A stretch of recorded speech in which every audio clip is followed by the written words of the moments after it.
नमस्कार बच्चों, बहुत बहुत स्वागत है आप लोगों का इस नए वीडियो में। जैसा कि हम लोग पाठ 7 धूप की उसमें छुअन पंडित रामदरस मिश्र जी की गज़ल पढ़ रहे हैं, जिसमें से पहली गज़ल आप लोगों ने पढ़ा। और अब आगे चलते हैं, हम लोग दूसरी गज़ल के बारे में जान लेते हैं।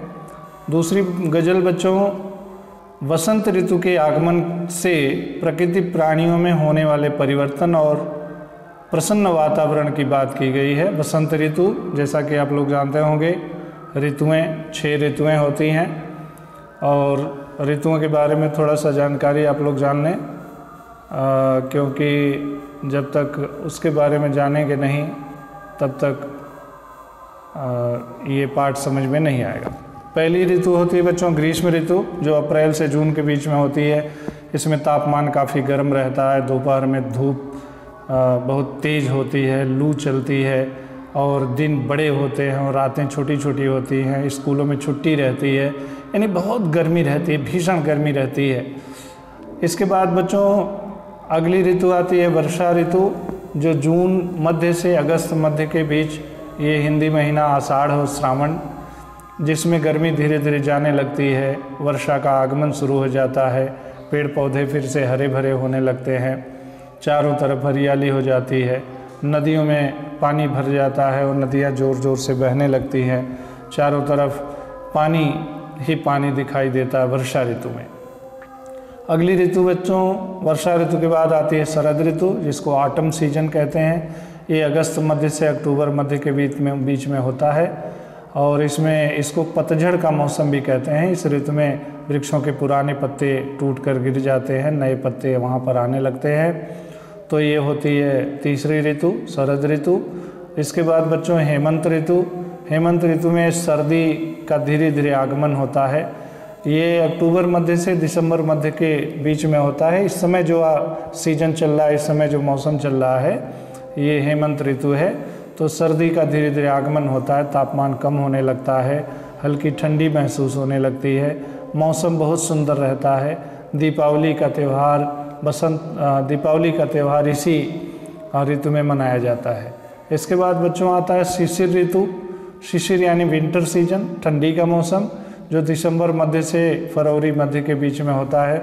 इसमें कड़ाके की ठंडी पड़ती है, घरों में लोग कंबल रजाई आदि का उपयोग करते हैं, बहुत कड़ाके की ठंड पड़ती है। देर रात तक लोग आग तापते हैं, जिसको गांव में कौड़ा बोलते हैं, कौड़ा जला करके तापते हैं और गर्मा गर्म चीज़ें खाने में पसंद करते हैं, जिससे शरीर को गर्मी मिलती रहे। गुड़ है, मूंगफली है, तिल है और इसी तरह चाय कॉफ़ी, ये सब चीज़ों का प्रयोग ज़्यादा करते हैं। और दिन में भी लोग ऊनी कपड़े, स्वेटर, शॉल, कोट आदि का उपयोग करते हैं। तो ये शिशिर ऋतु बड़ी कष्टकारी ऋतु होती है। और इसके बाद बच्चों आता है वसंत ऋतु, स्प्रिंग सीजन, जो फरवरी मध्य से अप्रैल मध्य के बीच में होता है। और ये सीजन बहुत ही सुंदर, बड़ा ही सुहावना होता है। सर्दी धीरे धीरे जाने लगती है, गर्मी धीरे धीरे आने लगती है। यह सबसे अच्छी ऋतु होती है और इसीलिए इसको ऋतुओं का राजा, ऋतुराज कहते हैं। प्रकृति एकदम मनोरम, मनोहारी, सुंदर छटा से भर जाती है। और ये ऋतु माघ पंचमी से शुरू होती है। इसी में बसंत पंचमी का उत्सव मनाया जाता है। पेड़ों में नए पत्ते, फूल, पीले पीले फूल, कई रंग बिरंगे फूल आते हैं और ऐसा लगता है जैसे धरती ने श्रृंगार कर लिया हो। वृक्षों पर कोयल बैठकर कूजती है, कूकती है। इसके अलावा आम के पेड़ों में बौर लग जाते हैं, सरसों के पीले पीले फूल चारों तरफ दिखाई देते हैं। तो इस समय सुंदर मनोहारी दृश्य हो जाता है। वसंतोत्सव का उत्सव, वसंत पंचमी, होली, शिवरात्रि आदि का त्यौहार इसी मौसम में बच्चों मनाया जाता है। तो अब हम लोग गज़ल दी गई है उसको हम लोग पढ़ते हैं। तो ये गज़ल है बच्चों, पहली गज़ल हम लोग पढ़ चुके हैं। अब थोड़ा आप लोगों को समझ में आया होगा कि इस ऋतु में कैसा मौसम रहता है। तो जैसा कि गज़ल है और गज़ल का एक अपना ही आनंद होता है। अगर इसको गाकर पढ़ा जाए, समझा जाए तो कुछ अलग ही आनंद प्राप्त होगा। तो थोड़ा सा गाने का प्रयास करते हैं, आप लोग भी इसी तरह प्रयास करना। पेड़ है कुछ खुश समझ कर, आ रहा ऋतुराज है। भर रही पंखों में चिड़ियों के नई परवाज है। पेड़ है कुछ खुश समझ कर, आ रहा ऋतुराज है। भर रही पंखों में चिड़ियों के नई परवाज है। हो रही महसूस है खुशबू हवाओं में मधुर। हो रही महसूस है खुशबू हवाओं में मधुर। दिख रहा कुछ आज फूलों में नया अंदाज है। पेड़ है कुछ खुश समझ कर, आ रहा ऋतुराज है। धूप की उस्मित छुअन से फूल सी खिलती त्वचा। धूप की उस्मित छुअन से फूल सी खिलती त्वचा। बज रहा जैसे दिशाओं बीच कोई साज है। बज रहा जैसे दिशाओं बीच कोई साज है। पेड़ है कुछ खुश समझ कर, आ रहा ऋतुराज है। खुल गई सिमटी हुई फसलों के फूलों की हंसी। खुल गई सिमटी हुई फसलों के फूलों की हंसी। उग रही कंठों में गाँव की नई आवाज है। उग रही कंठों में गाँव की नई आवाज है। पेड़ है कुछ खुश समझ कर, आ रहा ऋतुराज है। भूल जाओ कल तलक के वक्त की नाराजगी। भूल जाओ कल तलक के वक्त की नाराजगी। दोस्त बन खुशियाँ लुटाता देख लो दिन आज है।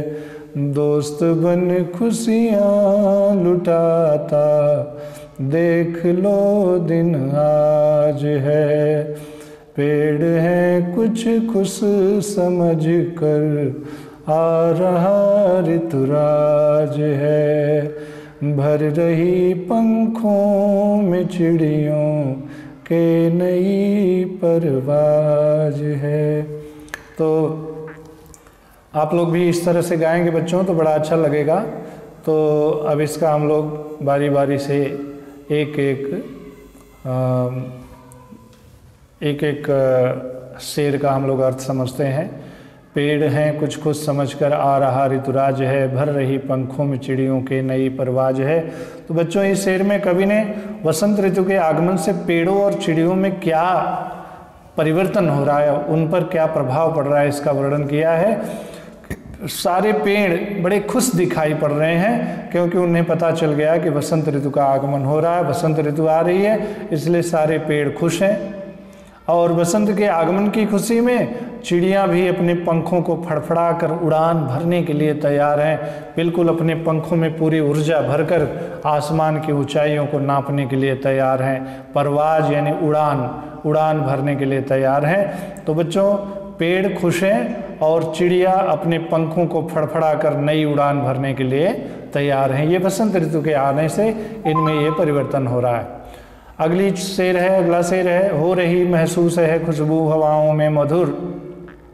दिख रहा कुछ आज फूलों में नया अंदाज है। इस शेर में कवि मिश्र जी ने हवाओं में फूलों पर बसंत के प्रभाव को दर्शाया है। हवाओं में क्या अंतर हो गया, हवाओं में क्या परिवर्तन हुआ और वसंत ऋतु पर इसका क्या प्रभाव पड़ा, तो फूलों पर क्या प्रभाव पड़ा। तो बसंत के आगमन के कारण लोग मीठी मीठी खुशबू महसूस कर रहे हैं। ऐसा लग रहा है जैसे पूरी हवा में मीठी मीठी खुशबू रच बस गई हो और भीनी भीनी हल्की हल्की महक पूरी हवा में फैली है और लोग उस खुशबू को महसूस कर रहे हैं। और सारे फूल बसंत आने के कारण एक अपने अलग ही अंदाज में दिख रहे हैं, निराले अंदाज में दिख रहे हैं, झूम रहे हैं, मस्ती में हैं, खूब प्रसन्न है। यानी हवाओं में खुशबू फैल गई है, लोग हवाओं में मीठी मीठी खुशबू महसूस कर रहे हैं और फूलों में एक नया अंदाज दिखाई दे रहा है। ये सब बसंत के आने से इनमें परिवर्तन हो रहा है। अगली शेर है, धूप की उसमें छुअन से फूल सी खिलती त्वचा, बज रहा जैसे दिशाओं बीच कोई साज है। बच्चों, इसमें रामदरस मिश्र जी ने बसंत ऋतु के आगमन का प्रभाव मनुष्य पर और चारों दिशाओं के वातावरण पर क्या होता है ये बताया है। तो बता रहे हैं कि इसके पहले शीत ऋतु थी, बसंत ऋतु के पहले शीत ऋतु थी और उस समय त्वचा बिल्कुल रूखी हो जाती है, सूख जाती है, होंठ फट जाते हैं, एड़ियाँ फट जाती हैं। तो अब जब बसंत ऋतु आ गई है तो बसंत ऋतु में जो सूर्य की किरणें हैं उनकी किरणों के स्पर्श से, किरणों की गर्मी से लोगों की त्वचा फूल की तरह खिल गई। उष्मित माने बच्चों गर्मी और छुअन माने होता है स्पर्श, यानी धूप के गर्म स्पर्श से लोगों की त्वचा फूल की तरह खिल गई है, खुल गई है। जो अभी तक सिमटी हुई थी सर्दी के कारण लोगों की त्वचा खिल गई है और ऐसा लगता है जैसे सभी दिशाओं में कोई संगीत बज रहा है, कोई साज बज रहा है, कोई वाद्य यंत्र बज रहा है। चारों तरफ कोयल की कूज सुनाई देती है, तितलियां दिखाई देती हैं। तो ऐसा लगता है जैसे पूरे वातावरण में कोई संगीत, कोई वाद्य बज रहा है। तो ये बसंत ऋतु के आगमन से इनमें ये परिवर्तन हुआ। इस तरह खुल गई सिमटी हुई फसलों के फूलों की हंसी, उग रही कंठों में गाँवों की नई आवाज़ है। इस शेर में कवि ने फसलों के ऊपर बसंत के प्रभाव को बड़े सुंदर ढंग से व्यक्त किया है। तो अभी तक जो फसलें थी और फसलों में जो फूल लगे थे वो ठंडी के कारण बिल्कुल सिमटे हुए थे, सिकुड़े हुए थे। लेकिन जब बसंत ऋतु आई, बसंत ऋतु के आने पर अब ये पूरी तरह से खुल जाती हैं। जो फसलों के फूल हैं, फूलों की पंखुड़ियाँ हैं, वो पूरी तरह खिल जाती हैं और खिलखिलाकर हंसने लगती हैं। बसंत ऋतु के आगमन पर फसलें लहलहाने लगती हैं और गांव में जो किसान हैं, गांव का मतलब किसान, गांव के जो किसान हैं अपनी लहलहाती फसलों को देखकर खुश हो जाते हैं और इस खुशी में उनके कंठ से, उनके गले से एक मधुर गीत सुनाई देने लगता है, गीत निकलने लगता है। लेकिन मतलब लोग लहलहाती फसलों को देखकर, किसान लहलहाती फसलों को देखकर सुरीले कंठ में गाने लगते हैं, खुश होकर, प्रसन्न होकर गाने लगते हैं। खुल गई सिमटी हुई फसलों के फूलों की हंसी, अभी तक जो सिमटी थी वह हंसी खुल गई और उग रही कंठों में गाँवों की नई आवाज़ है। अपनी लहलहाती फसलों को देखकर गांव के किसानों के कंठ से, गले से नए मधुर गीत निकलने लगते हैं, गीत गुनगुनाने लगता है। अगला है बच्चों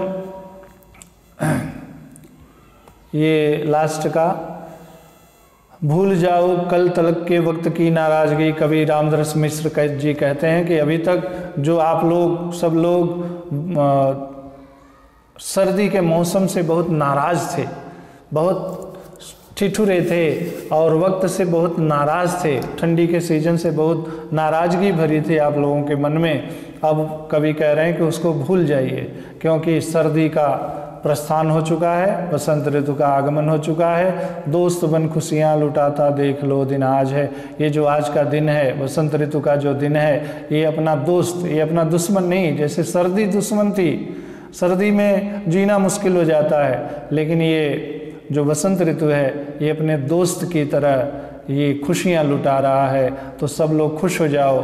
अभी तक जो आप लोगों के अंदर नाराज़गी थी उसे मिटा दो, उसे भुला दो और अपने दोस्त को अपना लो। यानी दोस्त जो खुशियाँ लुटा रहा है उसको आप लोग महसूस करो। तो बच्चों ये इस तरह से गज़ल कंप्लीट हो गया। और इसके बाद हम लोग थोड़ा सा इसमें ये देखने की कोशिश करते हैं जो इसमें स्वाध्याय होगा। बड़ा मुझे PDF खोलना पड़ेगा, थोड़ा सा वक्त लग रहा है। तो स्वाध्याय में हम लोग थोड़ा सा देख लेते हैं, तो ये पार्ट कंप्लीट हो जाएगा। तो स्वाध्याय में पहले तो जो शब्दार्थ हैं वो शब्दार्थ देख लिए। कदरदान मतलब गुणग्राहक होना, कदरदान होना। इसी तरह उष्मित माने गर्मी, छुअन माने स्पर्श। तो ये सब आप लोग देख रहे हैं अपनी किताब में आप लोगों को मिलेगा, वो सब का अर्थ दिया हुआ है। और इसके बाद जो नीचे थोड़ा सा स्वाध्याय दिया है उसको हम लोग देखने की कोशिश करते हैं। थोड़ा सा वक्त लग रहा है और इसको जल्दी जल्दी देख लेते हैं। तो ये पाठ कंप्लीट हो जाएगा और इसके बाद अगले वीडियो में हम लोग अगले पाठ का अध्ययन करेंगे। तो यहाँ पर बच्चों स्वाध्याय में दिया है ये आ गया पाठ।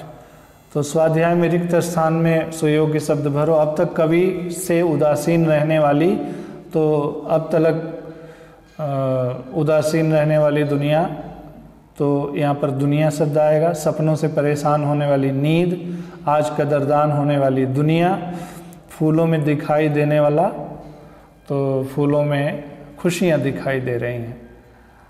और इसके बाद वसंत ऋतु के आने से क्या परिवर्तन हुआ, ये इसको ढूंढ करके आप लोगों को लिखना है। बीत गई सो बात गई, इस संदर्भ में अपने विचार लिखना है। प्रकृति में निरंतर अनुशासन दिखाई देता है। यहाँ कुछ शुद्ध शब्द दिए हैं। प्रकृति लिखा है, प्रकृति। शक्ति, मैं स्वर बिंदी रहता, नहीं लिखा है, नहीं होगा। तो इस तरह से बच्चों आज का ये पाठ समाप्त हुआ। अब इसके बाद हम लोग अगले पाठ का अध्ययन करेंगे। तब तक के लिए बहुत बहुत धन्यवाद।